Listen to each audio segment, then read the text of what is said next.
It really is a great pleasure in Sonoma, of all places. Who would have expected it 1,000 years ago, to have Mary Louise-Parker here. So if you could help me welcome her and give her a warm Sonoma welcome to the stage.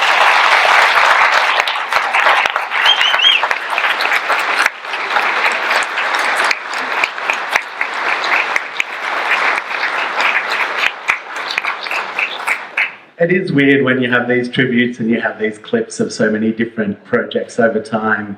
For you, are you like Demián? Do you watch your films or do you try and avoid them? I watch his films. Makes it easier. No, I haven't seen probably half of those. Yeah. Maybe more than half of those movies, but because I always end up, it's just, you see clip after clip and it's just like to deleterious effect. It's like at a certain point you go, I should get another job. It just doesn't, it never makes me want to work. It makes me want to stop working when I watch myself. So, and I like to work, so. I mean, you can't show clips of your theatre work, and of course, Demián's done theatre recently as well. I saw him at the Geffen, a few years ago, doing Waters of Babylon, and of course you and your long tradition with the theatre and going back to it, and getting to work with Daniel Sullivan again soon, right? At the end of this year. I'm really excited about That's going to be really special. Yeah. So he directed you in Proof, and now, a new play a dozen years. And it's the longest I've gone in my adult life without doing a play really since I was 17. But it's, in some ways, it's not the most favorable schedule when you have children because you can't put them to bed at night. And so I really waited until there was something I felt like that I loved and that I really wanted to give my time to. And that'll be coming up in October, right? November, yeah. The Snow Geese? The Snow Geese, yeah.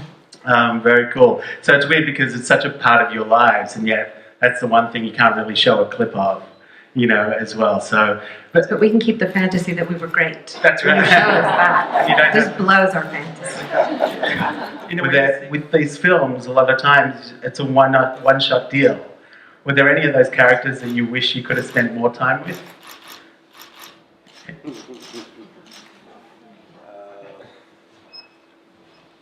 I don't know. The blonde hair. You didn't like the blonde. You would go back to that. I think I like to revisit Miguel Hidalgo, the father of the Mexican independence. That film was here last year, right? Yeah.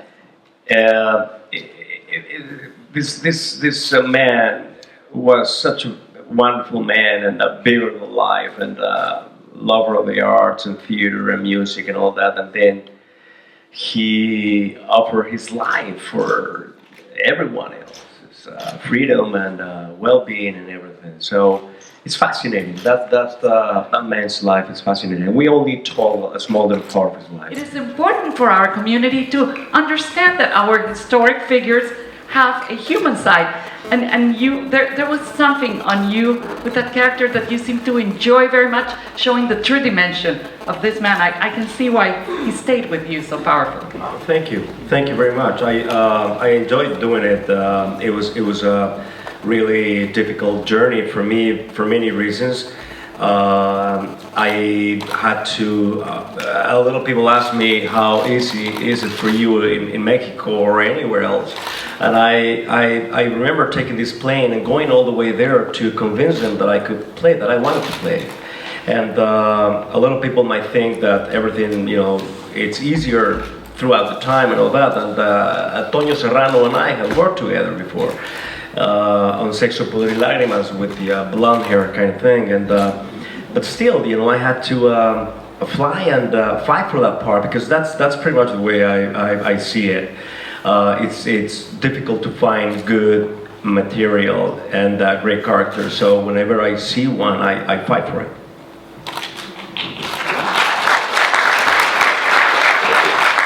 Your lives crossed paths in New York when he moved to New York years before at all, or?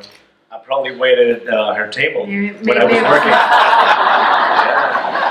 Yeah, I might have sold you some shoes. Yeah, You made me some guacamole. I probably made some guacamole for Sold you her. a couple pair of shoes.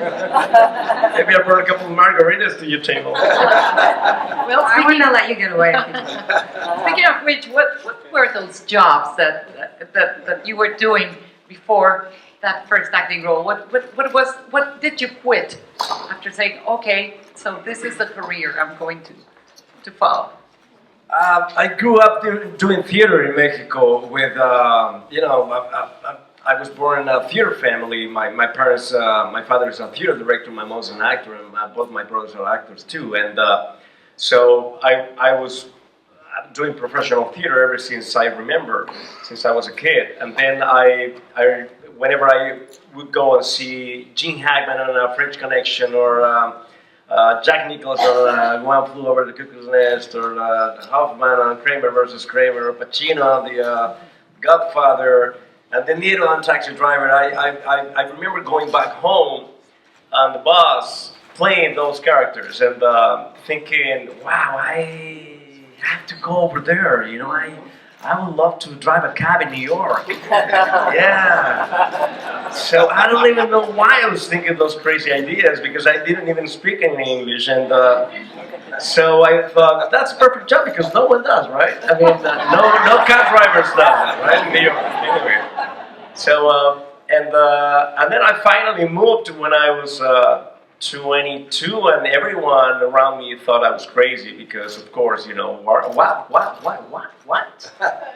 You have a place here, you have your name here, And I said, yeah, but I need to feed this monster called my actor, who's in need of different experiences and things and all that. Everything's so comfy and so nice and beautiful, but I just need to go out there and see what's out there, And so my first job in New York, I remember seeing this ad in a Haagen-Dazs place, ice cream store. And I thought, this is perfect, because I want to be learning the flavors and then at the same time eating them, right? I worked at a frozen yogurt place. Oh, really? Yeah, I can't believe it's not yogurt. Or I can't believe it's yogurt. This can't be yogurt. This can't be yogurt. Yeah. Wow. But that wasn't actually my first job. They didn't accept my application. So yeah, they didn't admit my application. I was really not fluent, not even in the good morning department. And so my first job was, I'm sure you remember this corner in Broadway and 17th Street in Union Square. There was this bar called The Underground.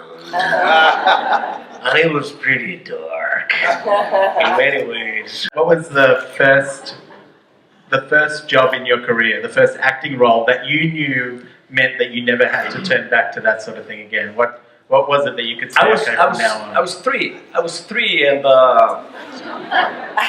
I remember that because I've vague memoirs from that time, and there's a picture left where I'm this, I'm three, and so the guys that were staging this play asked my parents, "We need a small little kid. You have three. What do you think?" I said, "Let me ask them." And my parents swear that they asked me, right? "Do you want to go?" And I said, "Yes." So yeah, of course, I went, and that was my first gig in the this beautiful building called the Palace of Fine Arts in Mexico City.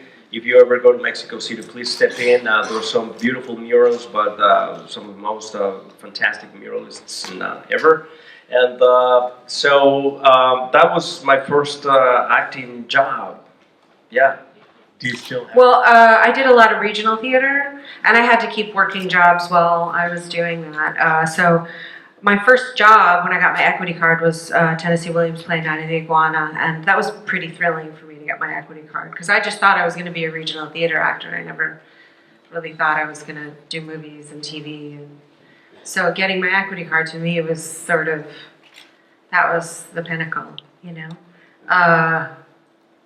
I did, then I did The Miser, and I did Hay Fever. I did the importance of being earnest. I just did plays in rep, and then I started doing new plays, and one of those new plays came to Broadway, and that was when I stopped.